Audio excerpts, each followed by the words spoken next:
What is good, everyone, and welcome back to part two of the art of flow. So, today we're going to be covering what is flow. How do we define flow? Uh, what is the correct definition of flow? Well, flow can definitely mean a lot of things, and it can differ from person to person of what like the proper definition of flow is.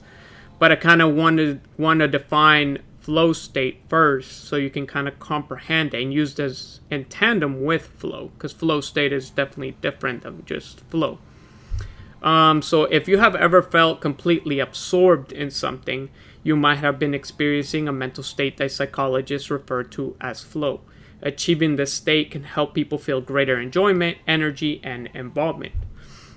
Imagine for a moment that you're running a race. Your attention is focused on the movements of your body, the power of your muscles, the force of your lungs, and the feel of the street beneath your feet.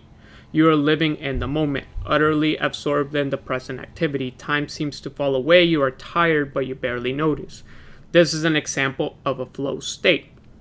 So, this is basically just a level of consciousness where you're using your body, your mind, and I would even argue your soul, kind of just in that one activity. They're all coordinated in tandem and going with the flow, right? You even kind of your perception of time kind of becomes dissolved because you're so immersed in the activity. You don't really know how much time has really passed by, and that's why you're flowing, right? You're going in that straight line, and you basically just go with that activity until you're finished with the goal or task at hand, and then you become kind of out of the zone, right? You're in the zone and you come out of the zone because that activity has ended.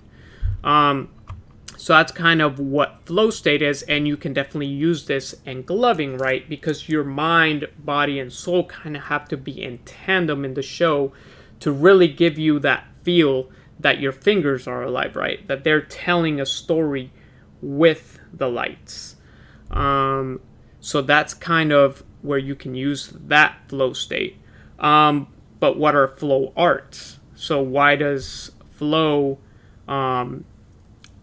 go with flow arts? Why are flow arts called flow arts? Well, flow arts are a unique art form based on combining object manipulation with other movements arts such as dance or martial arts. In other words, flow arts is like dancing and moving with different, not only juggling props. Another term often used to describe the flow arts or juggling is spinning, right? So definitely gloving is definitely linked with flow arts. You're not really using an external prop, like you're not spinning fire out of a stick or poi, where you're using some external object to use with your body, but you're using your fingers as the props. You're using the lights in your fingers to kind of illuminate the story, the song, the show that you're going to, right? And definitely why I think it's definitely associated with flow arts, because you're kind of giving the impression that your fingers are flowing together through the grid. And we'll definitely go over grid theory in the next episode. But right now we're going with what flow is. How do you use the flow, right? You want to use that illusion that your fingers are kind of flowing with the space around them. You're playing with that particular box, and you want to make your movements look like they're going in motion, right? Like everything has a certain order, like we said in our last episode. So you kind of want to get that illusion that you're flowing smoothly through that space, through that grid, right? So that's kind of how I would define flow in flow arts such as gloving, right? Because you're flowing, right? It looks flowy, it looks fluid, it looks like it's all connecting together. And another element that comes together with that is the music, right? You kind of want to go to the beat of the music, you kind of want to follow that rhythm. Because definitely you don't want to be going like really fast in a slow song or very slow with heavy drops, right? You're not going to look right, you're not going to feel right, and you're not going to be able to engage your body, mind, and soul into that activity, because it's not flowing together, right? It's not going together. So that's why I would define as flow in gloving, and especially in finger tutting or tutting. You're going to the beat of the music and you're performing the movements as fluid and as smooth as you can, right? So that's why it's good to know the concepts, right? I'm not really going to be going, certain moves, like the basic moves that you're supposed to know, like finger rolls or, tech. I want you to gain that ability to be able to think outside the box and make your own moves, see what moves really fit in with the other moves, see how to transition to other moves.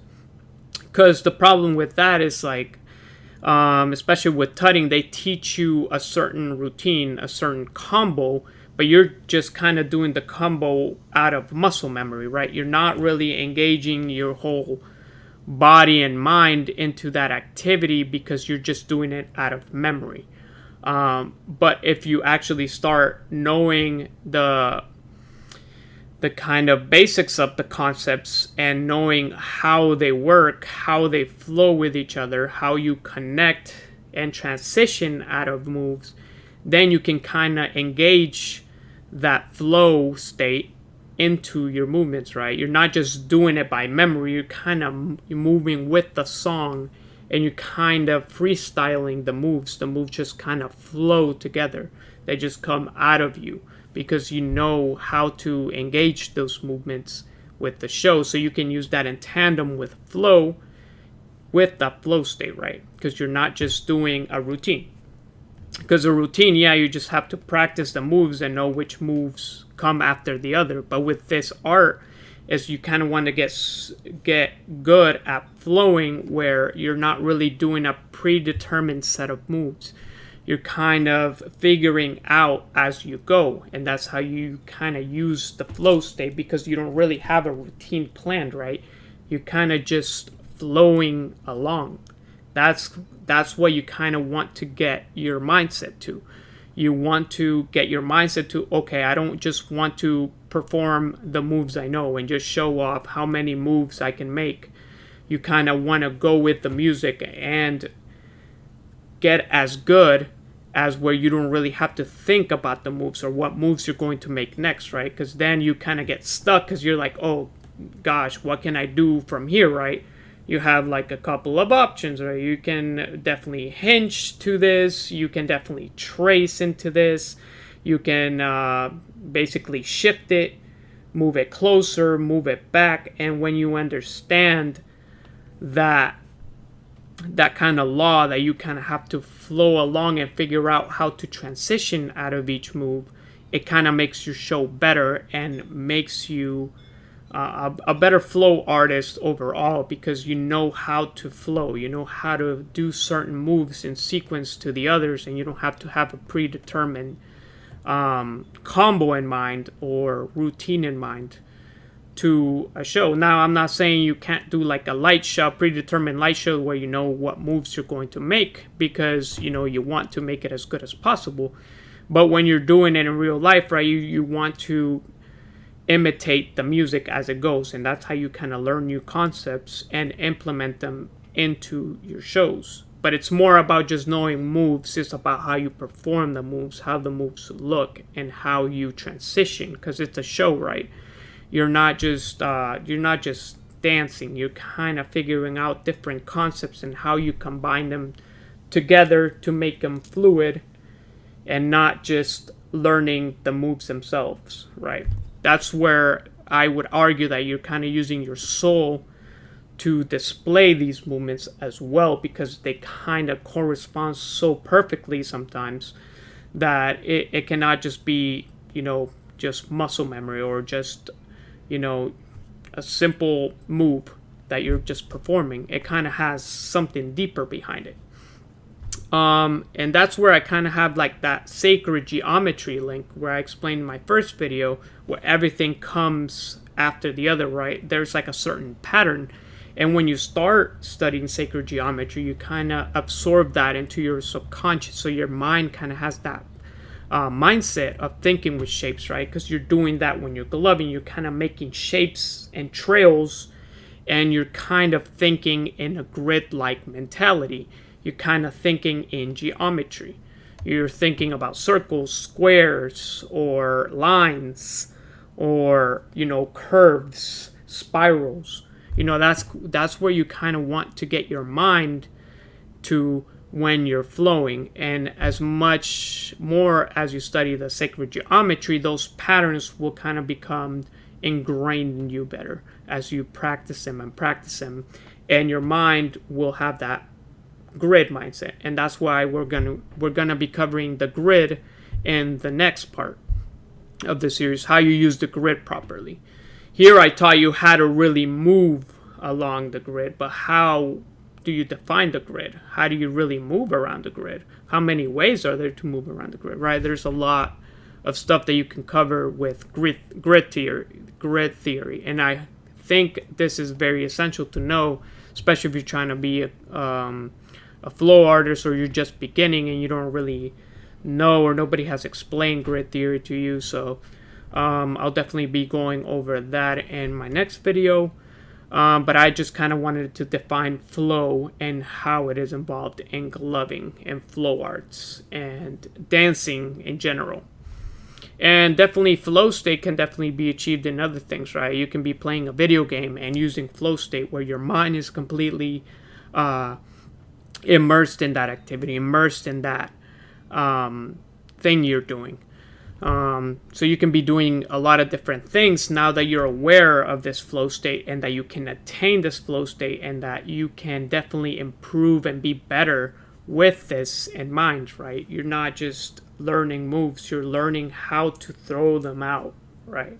You're learning how to improve your moves, how to really go along with the music that makes you a good show artist. And that comes with musicality, showmanship, all those factors involved, and how you can actually combine all of them and be good at throwing a light show, basically.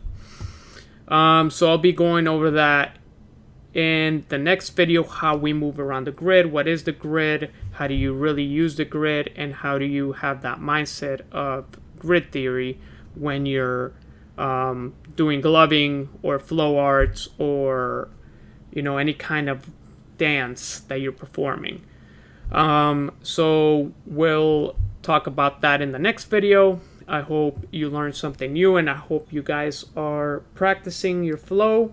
It's all about practice and how you can make your show cleaner and better, so you can feel better about your show overall and your skills. So we'll be going over that next video. Stay tuned, and hope you guys have a great day. Peace.